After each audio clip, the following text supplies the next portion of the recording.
샬롬. 이제 곧 주말이 다가올 텐데요. 그동안의 피로와 지침들이 휴식을 통하여 다시 회복되셨으면 좋겠습니다. 오늘 또한 이런 주말을 기대하며 오늘도 말씀으로 재충전의 시간이 되시기를 주님의 이름으로 축복합니다. 오늘 말씀은 욥기 25장 말씀 되겠습니다. 제 25장. 수아 사람 빌닷이 대답하여 이르되, 하나님은 주권과 위엄을 가지셨고 높은 곳에서 화평을 베푸시느니라. 그의 군대를 어찌 계수할 수 있으랴? 그가 비추는 광명을 받지 않은 자가 누구냐?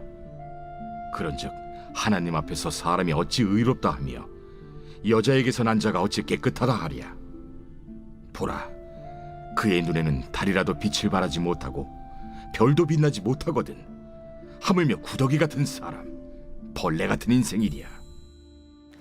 이제 엘리바스의 세 번째 말이 다 끝났고요. 빌닷도 이제 마지막 세 번째 변론을 하기 시작합니다. 마지막 친구였던 소발은 두 번째 말을 하고 더 이상 이야기하지 않기 때문에 오늘 25장은 이 세 명의 친구의 마지막 변론이 되는 셈이 되어집니다. 이 세 명의 친구들의 말은 결국 의롭다함에 대한 열띤 논쟁인데요. 누가 하나님 앞에 의로운가? 의로움을 가진 자는 하나님과 화목, 즉 화평한 자이기에 고난과 질병, 아픔 등을 당하지 않을 텐데, 욥은 의롭지 못했기 때문에 이 모든 것을 다 짊어지고 고통을 당하였다라는 것이죠. 그것은 곧 정죄함이었습니다. 그래서 빌닷도 마지막 세 번째 말에서 이렇게 말하는 것이죠. 2절을 같이 볼까요? 하나님은 주권과 위엄을 가지셨고 높은 곳에서 화평을 베푸시느니라.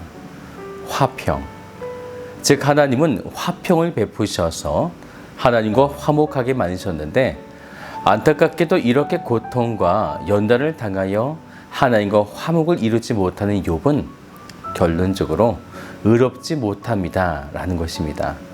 그러면서 하나님의 전능하심을 빌닷이 말하죠. 3절을 보세요. 그의 군대를 어찌 계수할 수 있으랴? 그가 비추는 광명을 받지 않은 자가 누구냐? 빌닷도 하나님의 이러한 전능하심을 분명히 알고 있었습니다. 그런데 그가 이렇게 말하는 하나님은 이렇게나 전능하신데, 놀라운 것은 그런 하나님을 빌닷은 평가하고 있는 자세를 취하고 있다라는 거죠. 5절을 보세요. 보라, 그의 눈에는 달이라도 빛을 발하지 못하고 별도 빛나지 못하거든. 당연한 이야기죠. 감히 하나님의 광명의 빛 앞에 무엇이 어떤 더 큰 빛을 낼 수 있을까요? 그래서 빌닷은 6절에서 이렇게 말하는 것입니다. 하물며 구더기 같은 사람, 벌레 같은 인생이랴. 네, 이것 역시 당연한 이야기입니다. 더러워진 사람은 하나님 앞에 나아갈 수 없는 거죠. 그런데 이것은 빌닷이 하나님을 자기 마음대로 평가하고 있는 장면이기도 합니다. 지금까지 욥의 세 명의 친구들이 왜 욥과 열띤 논쟁을 했을까요? 욥, 너는 의롭지 못하다. 너는 더 큰 벌을 받아야 한다. 그것이 하나님의 정의고 공이다 라는 거죠. 곧 정죄로 마무리하고 있다는 것인데요. 그래서 이들의 마지막 말을 보세요. 하물며 구더기 같은 사람, 벌레 같은 인생이랴. 소망이 없는 거죠. 이들의 앞날에 전능하신 하나님을 통한 어떤 회복도 소망도 말하고 있지 않습니다. 또한 욥이 19장에서 말했던 것과 같이 대속자가 살아계시다라고 하는 메시아의 언약도 부인하는 친구들의 말이다라는 것이죠. 분명 하나님이 전능하시고 사람이 하나님의 군대를 셀 수 없고 그 어떤 빛보다 밝으신 분이신데, 이상하게도 그들은 대속자 되시는 그리스도를 통한 회복과 소망을 기대하고 있지 않다라는 것입니다. 왜 그럴까요? 어제 보았던 말씀인데요.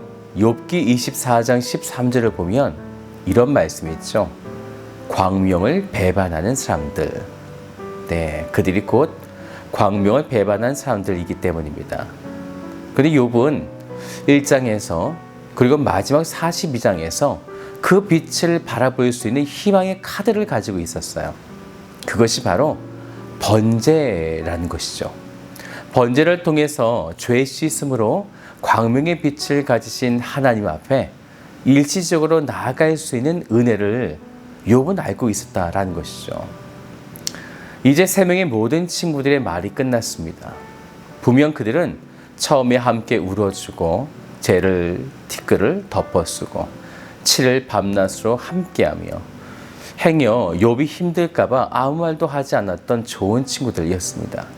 그런데 그들이 하나님의 사랑과 은혜로 욥을 감싸주지 못하고 자신의 생각과 자기 신앙적 고집을 가지고 상대방을 평가하고 껴맞추려고 할 때부터 그들은 정죄의 칼날을 욥에게 행했다라는 것이죠.